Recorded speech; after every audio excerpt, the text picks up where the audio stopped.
Welcome into the Chiefs Report. I am Harrison Graham. Let's do a full 7-round mock draft on today's show. We've had some first and second round stuff for you guys, but I'm doing the full mock draft via the simulator on the Draft Network, so appreciate those guys. Wanted to provide some background info.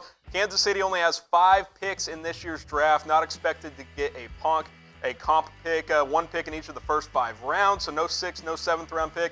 Keep in mind, too, the Chiefs have decisions to make on Chris Jones in free agency and whether or not they want to keep Sammy Watkins. So those are a couple of things there as well. You look at the biggest needs for the Chiefs, I still think cornerback is number 1. Kendall Fuller's a free agent. Bashaud Breeland's a free agent. And, you could certainly upgrade at that position. Defensive line, depending on what happens with Chris Jones. Linebacker, offensive line, and wide receiver, because I think Sammy Watkins will likely get cut. And speaking of wide receiver, I got fun in round 1. I took Jalen Reagor out of TCU. Give me all the speed on this offense. Now, as a TCU alum, I watched this kid play a lot. Elite athlete, can really burn. He's going to be one of those guys coming out of the combine that everybody is saying, whoa, this guy's, a better athlete than anybody talks about. He's only 5'11", plays a lot bigger than that. He's a good red zone threat. He high points the football well. Now, does have the occasional bad drop, focus issues at times, but good punt returner, good kick returner also, so he would provide some help on special teams. Now, the production did dip in 2019 during his junior season. A lot of reasons why. Well, the quarterback play was inconsistent. K-State transfer Alex Delton did not play well. The freshman Max Duggan was up and down. Just didn't have quite the production, but still really good player. He's going to be a fringe first or second round pick, which is where you get Jalen Reagor here, because the Chiefs have the last pick of the first round. You put him on this offense. Just take out Watkins, put Reagor in there. Hill, Hardman, and Reagor, who's stopping this? Travis Kelce, all of the speed in Kansas City. Patrick Mahomes, just tell him to go deep. He'll launch it up. One of these guys is bound to get open. Jalen Reagor would be a ton of fun in the Kansas City Chiefs offense. Now, there were some other players on the board, including Grant Delpit, that I considered. Now, safety I don't view as a major need for the Chiefs. You've got Thornhill. You've got Tyrann Mathieu. Thornhill does have the torn ACL, so that did factor in, but I went ahead and went with Reagor. Jonathan Taylor, J.K. Dobbins. I just don't think running back's a major need, guys. The Chiefs don't need elite running backs. Damian Williams is fine. Justin Jefferson and Terrell Lewis were a couple of other players on the board as well. Who do you want the Chiefs to draft in round 1? Any player, who do you want? Who do you want the Chiefs to draft? I mean, Kansas City didn't have a lot of needs, so I think you just, take the best player available. I love the Jalen Reagor pick. I think this offense would take off even more if they bring in a speedster like him. Go ahead and subscribe to our Chiefs channel. We're approaching 1,000 subscribers. Got over 800 in the last couple of days. Chatsports.com/Chiefs for more free agency coverage, draft coverage, rumors, news, all off-season long. We're going to have you guys covered here on the Chiefs Report. Chatsports.com/Chiefs is the link, but just go ahead and hit that big red subscribe button. I'll keep you guys updated throughout the offseason. Next pick up here, the 63rd overall pick. Keep in mind, Dee Ford trade from last year. Kansas City doesn't have its own second-round pick, but it's got the Niners. And I've got them selecting Ashtyn Davis, the safety out of Cal. Versatile player, though. Started his career as a corner. Not a great tackler. He's more of a coverage player. I think this guy can offer some Kendall Fuller type of versatility if he leaves in free agency or if he stays, but I think he can be that type of player. You can line him up at nickel. His best interception of the season was lined up at the nickel spot against Oregon. He's a playmaker. He can play safety as well. And, hey, with Juan Thornhill down, you bring him in, he might be your starting free safety at the beginning of the season, and then you see what you do after that. Thornhill played corner some at Virginia as well. Maybe he slides back to corner. You have some versatile pieces on this secondary, and adding Ashtyn Davis would be another one. You see the production there. Playmaker, 2 picks, 2 forced fumbles, 55 tackles. I like this kid a lot coming out of California. I mentioned the secondary. How versatile is the secondary? We saw Spags move guys around. Ward and Breeland are the only guys who stayed put. Fuller played some safety, played some nickel. Tyrann Mathieu, as we all know, moves all over the place. Thornhill's got that versatility. Davis is a player who can do a lot of different things in the secondary as well. These were some other players I considered at the spot. Kyle Duggar, the safety out of Lenore Rhine, he's getting a lot of steam. Just a smaller school, it made me a little nervous. I took Davis instead. Clyde Edwards-Helaire, the running back of LSU. Cam Akers, another running back. A lot of mock draft experts are having the Chiefs take running backs early, but again, I just don't think it's a major need. Cole Kmet, the tight end, intrigued me, bringing him in as Blake Bell hits free agency, but I went with Ashtyn Davis.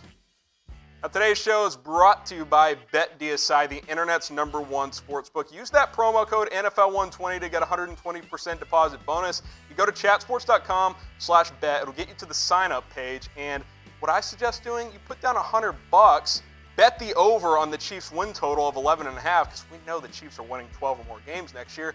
And guess what? That 120% deposit bonus, that means you get an extra $120 for free after you put down $100. Go bet on win totals. The Broncos are at 8, Chargers at 7.5, Raiders at 7. You can bet on this, the XFL, NBA, all kinds of stuff at BetDSI. Now, I did go running back in round 3. I'm willing to do that here because Eno Benjamin was on the board. And if you're going to draft a running back, a guy like Benjamin makes sense because he's a really good receiver out of the backfield. Improved in that area a lot in 2019. Very productive player at Arizona State. The numbers dipped a little bit this season, but he was still really, really good. 26 touchdowns on the ground the last 2 years. Had 4 receiving touchdowns past couple of seasons as well. I like Benjamin a lot. He's a versatile player. He is the ideal 2020 NFL running back who can rotate, he can do different things. I think you plug him into this running back room, and he fits in just fine. Damian Williams, Darwin Thompson, Darrell Williams, and Eno Benjamin, combination of those 4. Obviously, LaShawn McCoy's not going to come back. He was basically inactive the second half of the season. He's a free agent. Elijah McGuire, Mike Weber on the roster, but Benjamin's an upgrade from those guys. I think that is a plenty good enough running back room for the Kansas City Chiefs. Some other players on the board. I was very tempted to take Hunter Bryant, the tight end out of Washington. You could run some 2 tight end schemes with Kelsey and Bryant. That would have been a lot of fun. I went running back instead. Amik Robertson, the cornerback out of La Tech. He's a good player. He's more of a slot corner, though, which limits his upside. Thaddeus Moss, and then a couple of other guys is there, including Zuniga, the defensive lineman out of Florida. So those are some players I considered. Now, speaking of the draft, I go back and forth on this. What's the better draft strategy? Type 1 for drafting for need. Type 2 for drafting the best player available. Like, again, running back's not a major need, but getting Eno Benjamin in round 3, I think that's pretty good value, and it gives you another weapon on this offense. So I think it just depends. When you're a team like the Chiefs and you don't have a ton of needs, I think you type your 2 and you take the best available player. Now let's move on to day 3 here. Troy Pride Jr., the cornerback out of Notre Dame. This is good value here. I think he might be a 3rd-round pick, so if you get him in round 4, you're feeling really good. Pretty good size, 5'11", 194. He can play inside, he can play outside. Again, another versatile secondary piece on this defense for Steve Spagnuolo. I think he would plug in just fine. Now, he's not a very good tackler, and that's a bit of a concern in today's NFL with so many completions being made. So he's got to improve in that area, but they didn't throw a bunch at him at Notre Dame. He was a good player, 6 pass breakups, had an interception this year. Again, didn't target him a ton. So I like Troy Pride Jr. I think he might be one of those guys coming out of the combine as well where you're saying, man, he might be more of a day 2 player, round 2 or round 3. So to get him in round 4 is really good, especially when the Chiefs have some decisions to make. Look, Kendall Fuller's a free agent. Bashaud Breeland is as well. Morris Claiborne, I think Claiborne's likely gone.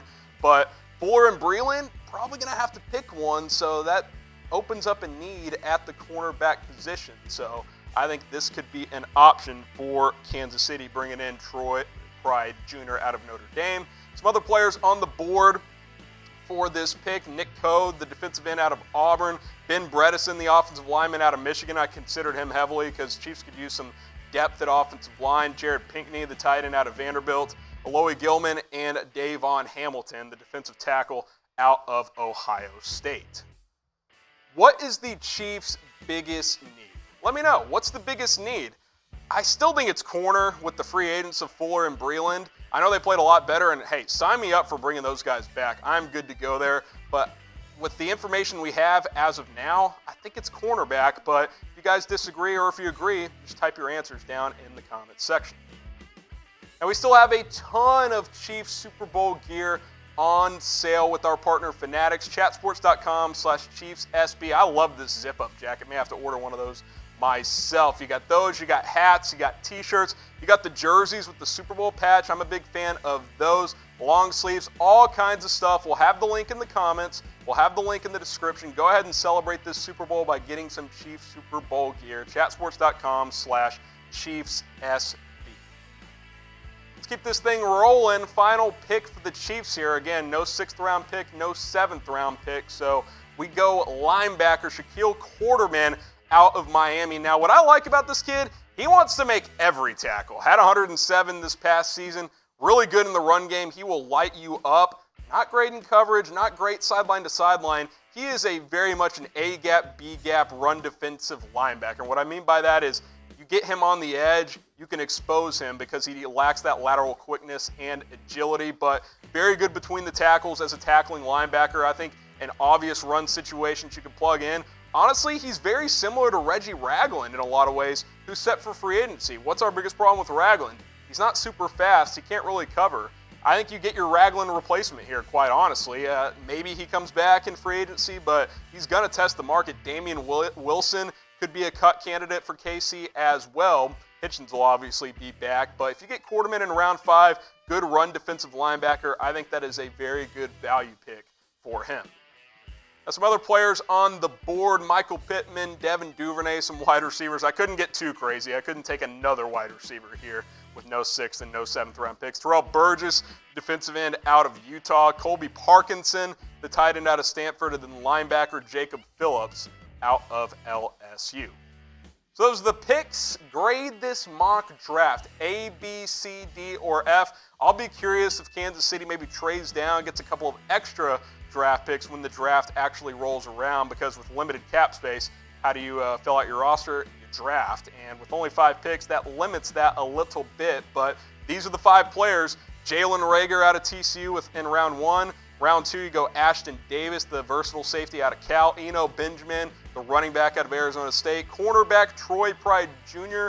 out of Notre Dame, and then Miami linebacker Shaquille Quarterman. Those are the 5 picks. Let me know how I did, A, B, C, D, or F, and we will see you next time.